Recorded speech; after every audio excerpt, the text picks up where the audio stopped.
Ma'asyiral muslimin rahimakumullah. Dalam nuansa yang berbahagia ini, hendaknya kita dekatkan hati kita kepada Allah Subhanahu wa Ta'ala dalam upaya mencapai ampunan dan ridhonya. Semoga kita semua termasuk orang-orang yang beruntung. Amin ya rabbal alamin. Ma'asyiral muslimin rahimakumullah. Hari ini tanggal 7 Syawal 1444 bertepatan tahun 2023. Artinya kita sudah ditinggalkan Ramadan 7 hari lamanya.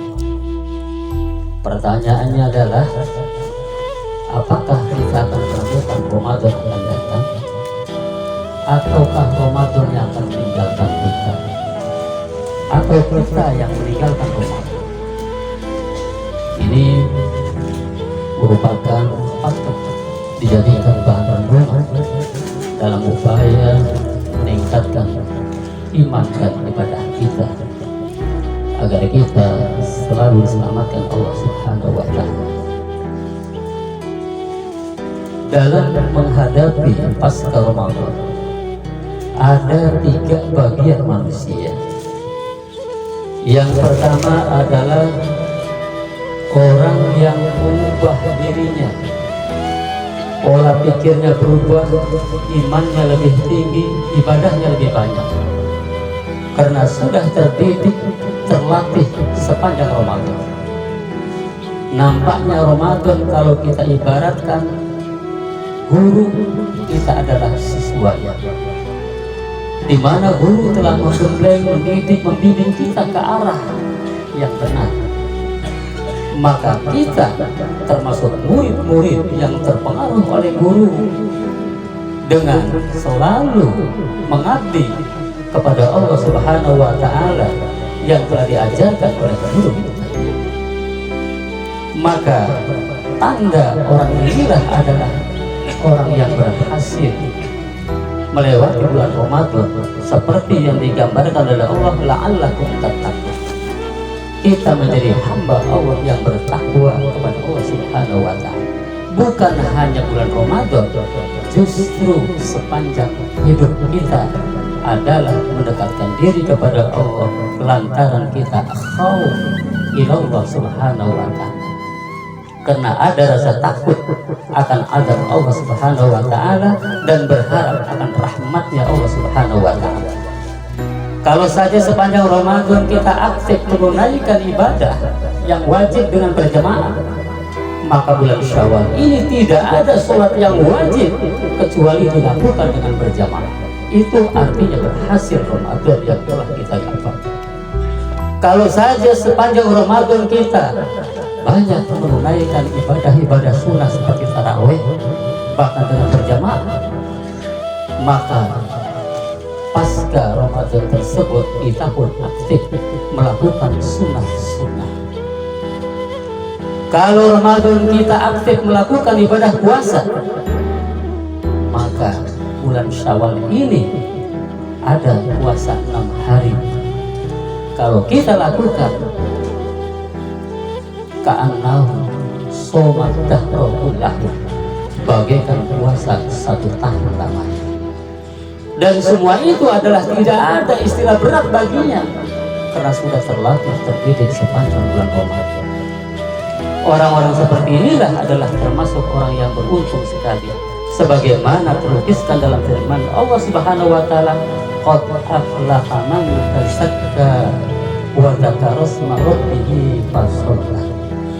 Sungguh bahagia orang-orang yang telah mensucikan dirinya dengan ibadah puasa, dengan berbagai macam ibadah lainnya, dengan zikir, dengan bertasbih, dengan bertahlil dan lain sebagainya. Sepanjang Ramadan dia lakukan, bahkan berdampak positif ketika menghadapi bulan Syawal setelah dia selalu membersihkan dirinya. Itulah tanda-tanda orang yang berbahagia. Wa dzakara isma rabbih, dan ia menyebut nama Tuhannya Allah. selalu setiap nafas yang kita hembuskan tidak akan terlepas dari ingat kepada Allah Subhanahu wa Ta'ala, sehingga apapun yang dia lakukan walaupun tanpa orang melihat kita, sesuatu yang kotor, sesuatu yang tiada, kita malu kepada Allah Subhanahu wa Ta'ala. Fasolah, bahkan dia selalu aktif sholat. Kalau sepanjang Ramadan kita aktif memakmurkan masjid atau musola, Syawal ini juga kita memakmurkannya.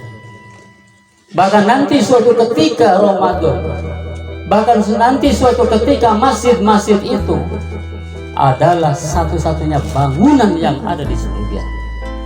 Baitul minal jannah, salah satu bangunan di surga itulah masjid. Bahkan nanti kelak kemudian hari masjid itu memanggil kepada orang-orang yang memakmurkan masjid, meramaikan masjid dengan sholat, dengan tadarus Quran, dengan zikir, bertasbih dan lain sebagainya.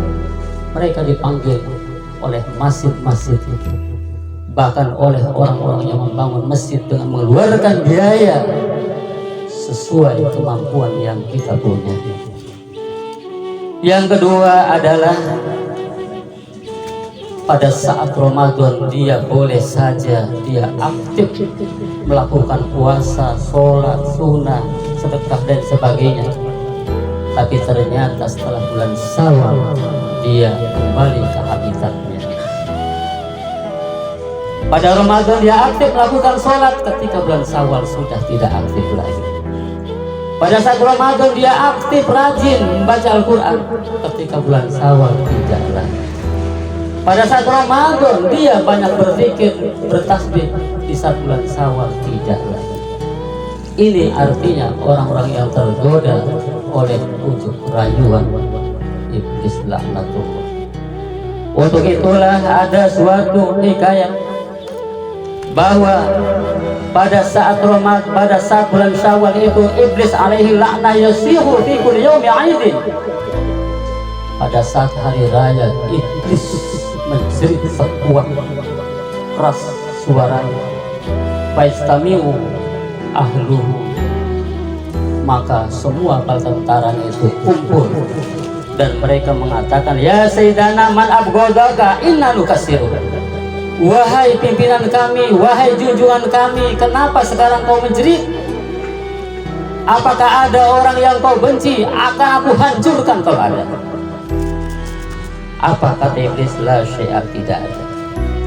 Walakin Allah ta'ala qad ghafara lahu bihadil ummah fi hadal yaum.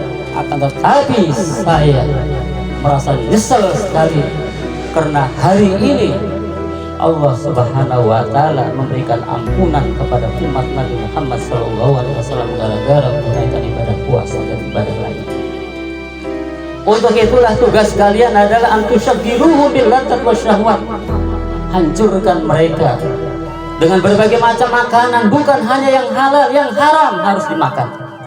Hancurkan mereka dengan minum-minuman, bukan hanya dengan minuman yang halal, yang haram. Hancurkan mereka dengan minum-minuman ini, agar suatu ketika walaupun hari ini mereka dapat ampunan, bisa berbalik hari ini mendapat kutukan Allah Subhanahu wa Ta'ala. Itu baru engkau berhasil sebagai anak buah saya. Ini kata iblis kepada para tentara.